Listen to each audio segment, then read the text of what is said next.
The president-elect is a physicist, a statesman, a diplomat, a private sector leader, and soon a head of state, at a critical time. This is a potential turning point for the Republic of Armenia, and so we feel very fortunate to be having this conversation now. Thank you so much for joining us.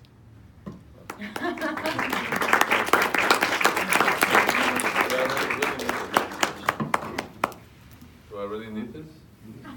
We'll find out. For the sake of the recording, it might be good. No, I think for the sake of Oh, you've recording, got I them? have Oh, I this. didn't even see that. Okay, great. You're free. So it's particularly special to be having this conversation at AGBU. This is really a family, people coming together, feeling very comfortable to ask you anything that's on their mind about the future of Armenia. And just to get us started, we'd love to understand what's within your purview as president to take on. And within that purview, are there particular arenas you plan to focus on? Laura, can we do it the other way around? Sure. Okay. Can I just ask questions? We'll get there. We have three. We know each other for years. We do know each other for years. But World Economic Forum. Yes. So the game plan, as we've set it out, is 3 questions for me, and then everybody else piles on. But these background layers, I think, will help people understand. Okay, can we do it the other way around? Because first of all, I'm here to listen to you rather than to tell you. It's not a way of handling this discussion. So the language is going to be English. Everyone feel good about that? Yeah? Fine. I don't know, is my English or is my English a little bit American? I think it's a little bit British. My first teacher of English in Armenia, I went to a school which was called number 114, which is English language school. But my first teacher was Comrade Terterian, in fact was Mrs. Terterian, she was from Boston. And of course, when I was taught English at school for years, she was brilliant. And when I first arrived in London and then in Cambridge in 1984-85, nobody believed that I have never been an American because I had very Bostonian accent. I don't know what sort of an accent do I have. I hope it's an Armenian accent. So, yes, elected by Parliament of Republic of Armenia, and as you can understand, we are after 26 years of independence, we have a big change. The country is moving from a presidential republic into parliamentary one. So the 4th president of Republic of Armenia will not be the same as the previous three ones. But I'm here to first of all understand what are the expectations of next generation of Armenians, 26 year of independence of Armenia. What will be the expectations of your generation that will live and work with Armenia and help Armenia and be a citizen of Armenia in the next 26 years? Because you're all young. There's nothing serious in 26 years for this generation. So I have questions to you. So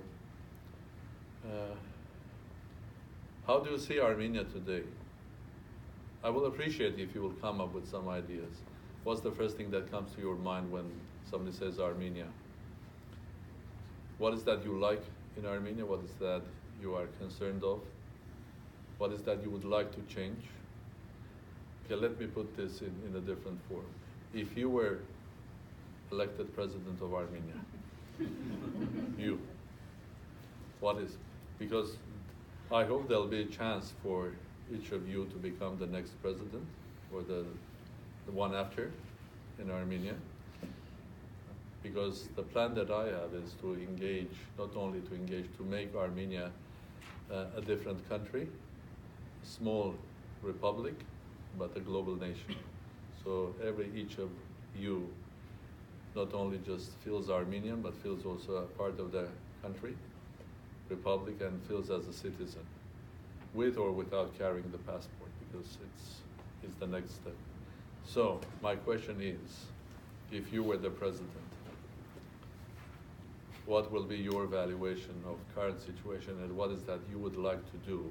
What is that you would like to change or to contribute to the future of your own country? So who is the bravest? I think Greg Bilazarian is the bravest. Some of the stuff is very outdated, but I lived there 2011, 2012, and I... Introduce yourself. Greg Bilazarian from New York. And what do you do? Same height, sitting and standing. You mean the same height or the same character? So, to your question, what do we think of Armenia? Yeah. Challenged. When I was there, I worked for an organization called CivilNet, and I worked with 30 20-year-olds, and they were superstars, I felt. They were super hopeful. Most of them are now here. So my question, or my thought of it is, this place that creates really, really young people, but then the young people don't necessarily stay. So that's what I think when I think of Armenia, but I think of it as not just a country that's on its own, but also like connected to the entire diaspora and the entire world. And so, I don't know, does someone have to still live in that country to impact it? Maybe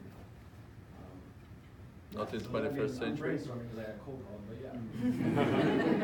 Cold call with love. So what would you do the first 3 years as president? I would focus on business mostly. I would focus on making it a lot easier. Your business or other business? The business climate in Armenia. Okay.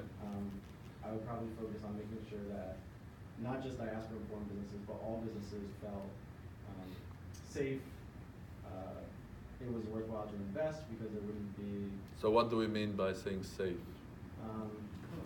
Well, Do you feel it's not safe now? safe for a business. I feel it's the safest country I've ever been to walk around on the street.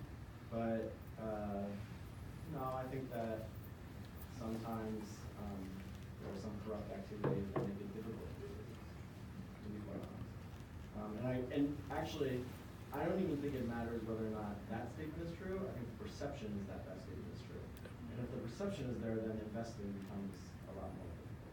So do you think it's more the perception or it's the reality that it's not safe? I actually don't know. You don't know? I think the perception. So you have to come more to Armenia. Yeah, and I'm coming in to. Okay, I'll give you my telephone number. Call me when you are there. Okay, someone else? Huh? I'm Alexis. To be honest, I was expecting that the the bravest would be ladies rather than. Well, I directed it, so I think you would have been right. Yeah, I'm Alexis McGillian. I live in New York. We've met briefly. I work in technology. Can everyone hear Alexis? Yeah, that's cool. I'll try to speak up. To your question, I think my perception of Armenia is I view it as a promising and hopeful place. I think in terms of what excites me is that I see that we're investing a lot in technology, which I think gives me a lot of hope.